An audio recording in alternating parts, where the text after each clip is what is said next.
अस्सलाम वालेकुम स्टूडेंट्स।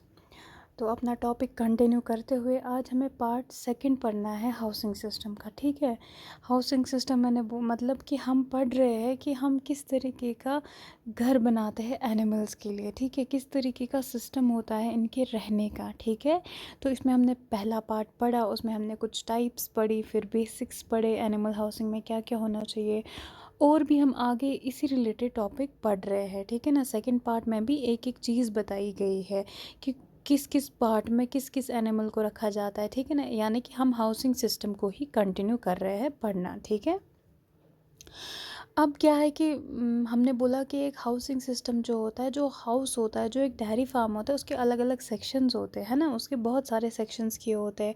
कहीं पे मिल्किंग होती है, कहीं पे एनिमल्स का ट्रीटमेंट होता है, कहीं पे इनका रेस्टिंग एरिया होता है, कहीं पे कुछ डिलीवरीज होती है ना। तो डिफरेंट सेक्शंस होते हैं इसके डेयरी फार्म के। तो आज जो है सबसे पहले हमें पढ़ना है मिल्किंग पार्लर। ठीक है ना, मिल्किंग पार्लर क्या हो गया, वो जगह एक फार्म की, वो जगह जहाँ सिर्फ दूध हमें ऑब्टेन होता है काऊ से। ठीक है ना, यानी वो जगह है, वो वहाँ सिर्फ अगर हम गायों को कुछ टाइम के लिए लाते हैं, कैटल्स को लाते हैं फॉर मिल्किंग पर्पस। ठीक है, किसी और पर्पस के लिए नहीं। तो बोलते हैं cows are brought to the milking parlour for milking, यानी कि इसी एरिया में, इसी section of the dairy farm में जिसको नाम दिया गया है मिल्किंग पार्लर, वहाँ पे गायों को लाया जाता है किस पर्पस के लिए, मिल्किंग के लिए। ठीक है ना, तो क्या होता है उधर पे एक पेव्ड एरिया होता है, यानी होल्डिंग एरिया, जहाँ पे ये स्टैंडिंग पोजीशन में होते हैं ये कौन, कैटल्स। ठीक है, उसका होता है लगभग 15 स्क्वायर फीट पर cow is provided just outside the milking parlour, यानी कि पार्लर में अंदर आने से पहले क्या होता है, कोई कुछ एरिया ऐसा होता है जहाँ पे एक एक करके इनको खड़ा रखा जाता है, जिसका कितना 15 स्क्वायर फीट होता है, लेकिन मिल्किंग पार्लर एरिया से ये बाहर होता है, यानी दरवाजे के बाहर ही होता है। देखो, हम मत झुंड में लाएंगे एक साथ इनको, वैसे तो भीड़ हो जाएगी, वैसे तो ओवर क्राउडिंग हो जाएगी, वैसे तो फाइट हो जाएगा इनके बीच, तो डिस्टरबेंस क्रिएट होगी, है ना।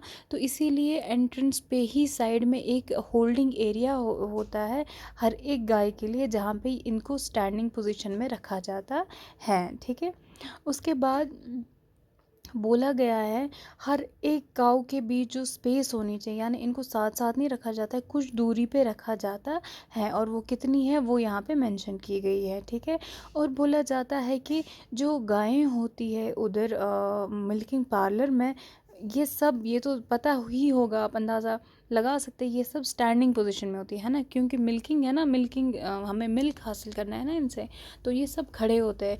या तो इनको हम हेड टू हेड रखते हैं, या तो इनको हम टेल टू टेल सिस्टम में रखते हैं, यानी कि यहाँ तो ये एक दूसरे को फेस करते हैं वैसे इनको खड़ा रखते हैं, यहाँ तो ये एक दूसरे के अपोजिट होते हैं वैसे इनको खड़ा रखा जाता है। ठीक है, उसके बाद जो मिल्किंग रूम होता है, जो सॉरी मिल्किंग पार्लर होता है, इसी के आसपास क्या किया जाता है, कुछ और रूम्स रखे जाते हैं, यानी कि जिस सेक्शन में मिल्किंग पार्लर होता है, ठीक है, जहाँ पे हम दूध हासिल करते हैं गायों से, उसी के नज़दीक ही दो तीन और रूम्स होते हैं।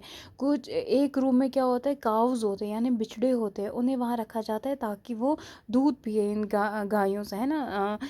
जो न्यूबॉर्न काउज होते हैं उनको भी सकलिंग के लिए वहाँ रखा जाए, सकलिंग मतलब इनको भी तो पहले दूध पीना होता है ना, तो उस चीज़ को ध्यान में रखते हुए मिल्किंग पार्लर के साथ ही जो रूम होता है वो होता है किस लिए, जिसमें काव्स होती है और जहाँ पे वो इन्हीं गायों से क्या करती है, दूध पीती है। और क्या होता है, और दूसरा होता है रूम जो पास में ही होता है, दैट इज़ मिल्क रूम, जहाँ जब हमने ये दूध हासिल किया फिर इस दूध को इमीडिएटली हमें कहाँ रखना है, वो रूम भी नज़दीक होता है। वहाँ पे मशीनरी होती है, वहाँ पे कूलिंग के लिए रखते हैं, इसको स्टोर रखते हैं, ठीक है ना, साफ़ करने के लिए रखते हो, यानी मतलब साफ़ करते हैं उधर, कूल करते हैं, स्टोर करते हैं उधर, ठीक है ना। और क्या होता है कि और एक रूम होता है जहाँ पे क्या होता है, इक्विपमेंट्स वगैरह, ठीक है ना, जो इक्विपमेंट्स यूज़ होते हैं इसी मिल्किंग के लिए, लाइक वैक्यूम पंप है, रेफ्रिजरेटर होता है, वाटर हीटर होता है, यानी ये सारे जो रिलेटेड टू द मिल्किंग होते हैं, ये कमरे भी नज़दीक ही होते हैं किसके, मिल्किंग पार्लर के। ठीक है, हमने क्या बोला, हमने बोला एक मिल्किंग पार्लर वो एरिया होता है जहाँ पे गायों को लाया जाता है, किस लिए, फॉर मिल्किंग पर्पस के लिए। ठीक है, और मिल्किंग पार्लर के बाहर ही क्या होता है, एरिया होता है, पेव्ड एरिया उसको बोला जाता है, जहाँ पे इन्हीं को स्टैंडिंग पोजीशन में रखा जाता है ताकि अंदर आने से पहले ये वहाँ रहते हैं तरीके से। ठीक है, और उसके बाद क्या होता है कि हमने बोला कि जो मिल्किंग पार्लर होता है इसी के आसपास ही 2-3 रूम्स होते हैं जहाँ पे काउस को रखा जाता है, जहाँ पे इसी मिल्क को स्टोर किया जाता है। ठीक है, जहाँ पे इक्विपमेंट्स वगैरह होते हैं। देखो नीचे डायग्राम दी गई है, देखो मिल्किंग पार्लर कैसा है। पहला 4.8 इमेज अगर आप देखें, देखो इस सेक्शंस बनाए गए, यानी कि हर एक इस हिस्से में क्या क्या रखा जाता है, एक एक गाय को। दूसरा देखो मिल्किंग पार्लर कितना खूबसूरत है, यहाँ पे ये जो सर्कल में दिखाया गया है, यहाँ पे भी इंडिविजुअली गाय को रखा जाता है, अलग अलग खड़ा इनको रखा जाता है। ठीक है, उसके बाद है काविंग पेन्स। ठीक है, what is this calving pen. ठीक है, बोला जाता है calving pen in loose house. Loose house मतलब जो ओपन होता है, देखो इमेज में दिखाया गया है राइट साइड से ओपन वाला, जो बीच में खाली है, इसको छत वत नहीं है, लेकिन साइड से ये बंधा हुआ होता है। ठीक है ना, इन काविंग पेन्स में प्रेग्नेंट काउस को रखा जाता है। ठीक है, हर एक गाय के लिए अलग अलग इंडिविजुअल पेन होता है। ठीक है, ऑफ 12 स्क्वायर मीटर इसका होता है, इसको बोला जाता है काविंग पेन्स।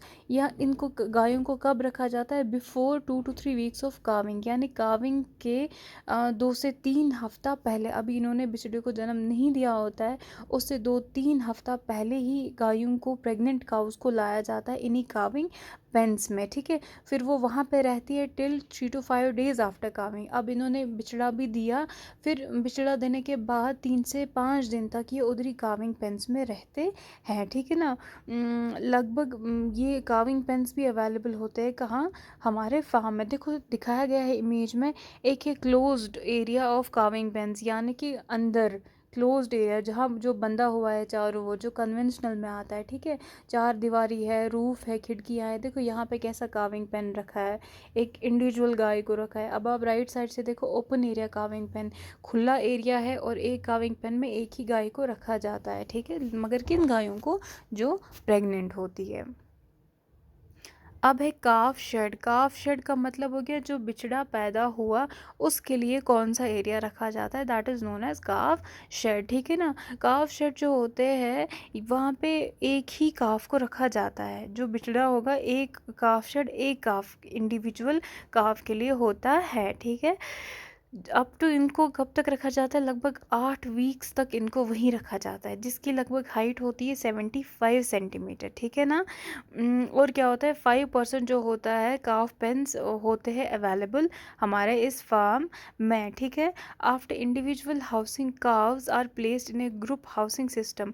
देखो जब ये काव पैदा हुए तो इनको कहाँ रखा जाता है, काफ शेड में। ठीक है, काफ शेड में रखने के बाद जब एक काफ पैदा हुआ उसको इंडिविजुअल पेन में रखा। ठीक है, लेकिन उसके बाद क्या होता है, उसके बाद इन्हीं काव्स को ग्रुप में डाला जाता है, बाकियों के साथ डाला जाता है। ठीक है, बोलते हैं वो काव जिनकी उम्र होगी 1 साल से कम, इनको रखा जाता है अप टू 3 मंथ्स के जो होते हैं उनके साथ रखा जाता है। ठीक है ना,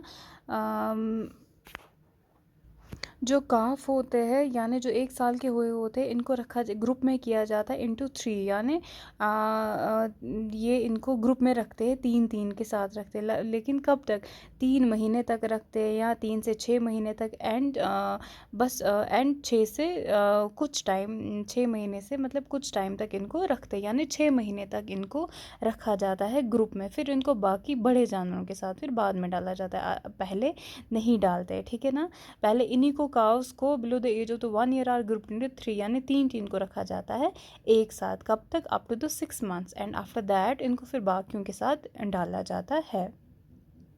बोलते हैं कि जो फ्लोर स्पेस रिक्वायरमेंट पर काफ जो होती है कितनी होती है, 20 to 25 स्क्वायर फीट और उससे कम। ठीक है ना, 3 months and 30 square feet for 3 to 6 months.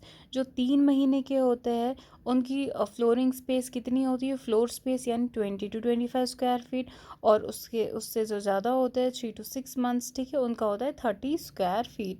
देखो काफ सेक्शन इमेज में दिखाया गया है, लेफ्ट साइड से अगर आप देखें तो ये काफ सेक्शंस दिखाए गए हैं अलग अलग। उसके बाद इंडिविजुअल, देखो इंडिविजुअल में सिर्फ एक को रखा जाता है, काफ सेक्शंस में लगभग तीन तीन को रखा जाता है एक साथ, ठीक है, कुछ लिमिटेड पीरियड ऑफ टाइम तक। देखो अगर हम इन्हीं छोटे छोटे काफ्स को बड़े ग्रुप ऑफ एनिमल्स के साथ डालेंगे वहाँ पे तो ये नहीं रहेंगे, ठीक, वहाँ पे फाइट वगैरह होती है, इनको इंजरी भी हो सकती है। यानी एक आप ऐसे मान लो एक छोटे बच्चे को एक हम इंसानों के बड़े ग्रुप में कैसे डाल सकते हैं, है ना। तो इसीलिए क्या किया जाता है, इन्हीं काव्स को तीन तीन को ग्रुप में रखता है, अप टू सम किसी लिमिट पीरियड ऑफ टाइम तक इनको वहाँ पे रखा जाता है, ठीक है। उसके बाद बताया हाउसिंग ऑफ हीफर्स। हीफर्स क्या हो गया, हीफर वो काव होती है जिसने अभी तक किसी भी बिचड़े को कुछ किसी भी काव को जन्म नहीं दिया होता है, ठीक है, यानी कि जिसकी अभी अभी डिलीवरी हुई ही नहीं होती है। यानी जो हीफर वो गाय हो गई, अब वो कव हो गई हमारे पास, वो फीमेल कव होगी जिसने अभी तक किसी भी काफ को जन्म ना दिया हो। बोलते हैं हीफर्स को कहाँ रखा जाता है, हीफर्स को भी अलग रखा जाता है, ठीक है ना। हीफर्स को जहाँ रखा जाता है उनका लगभग क्या होता है, एरिया होता है 30 to 40 स्क्वायर फीट, ठीक है ना। Every हीफर is made available for shelter. उसके बाद बोला जाता है कि यंग मेल्स किससे, इनको दूर ही रखा जाता है ताकि मेटिंग ना हो, ठीक है। अगर मेटिंग होगी तो उसकी डिलीवरी हो जाएगी, उसको काफ हो जाएगा, तो वो हीफर नहीं कहलाएगी, ठीक है ना। तो इसीलिए इन हीफर्स को अलग रखा जाता है ताकि मेटिंग ना हो, ठीक है। उसके बाद बुल शेड।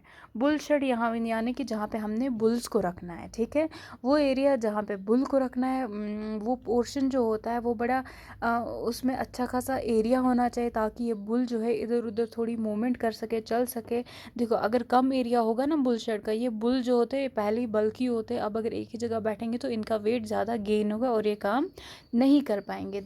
इसलिए क्या बोला जाता है कि इनको एरिया जो होता है, स्पेस जो होती है जहाँ पे इनको रखा जाता है, वहाँ पे एरिया ज़्यादा होता है ताकि जो हैंडलर भी आए ना, जो इनको हैंडल करते हैं, उसको भी कोई प्रॉब्लम ना हो। अगर कम एरिया होगा तो ये इनका एग्रेसिव नेचर होता है ज़्यादा बुल्स का, तो वो खतरे में होंगे। अगर कोई आएगा इंडिविजुअल जिसको वहाँ पे कुछ भी इसका फीड मटेरियल पानी वानी डालना हो, तो इसीलिए स्पेस भी ज़्यादा होनी चाहिए ताकि वो ईज़िली वो चीज़ें दे सके, ठीक है। और दूसरी चीज़ जो होती है कि इसका शेड ऐसा होना चाहिए ताकि कोई भी एक्सट्रीम वेदर कंडीशन हो, लाइक बारिश हो, बर्फ़ हो, कुछ भी हो, इसको कोई प्रॉब्लम ना हो वेदर की वजह से। और इसमें एरिया ज़्यादा होना चाहिए ताकि ये कंटिन्यूसली मूवमेंट कर सके और एक्सरसाइज थोड़ी बहुत कर सके। और इसका जो शेड होता है उसके इर्द गिर्द स्ट्रॉन्ग फेंस होनी चाहिए, ठीक है ना। लगभग 4 फीट हाइट की स्ट्रॉन्ग फेंस होनी चाहिए। अब अगर हल्की फुल्की होगी तो इसके एक धक्के से ही सब गिर जाएगा, है ना। तो इसका बड़ा मजबूत होना चाहिए। तो ये हो गया कुछ हिस्से हमने और आज पढ़े हाउसिंग सिस्टम के। तो इंशाल्लाह कल भी हम यही टॉपिक कंटिन्यू करेंगे। होपफुली आपको ये समझ आ गया होगा।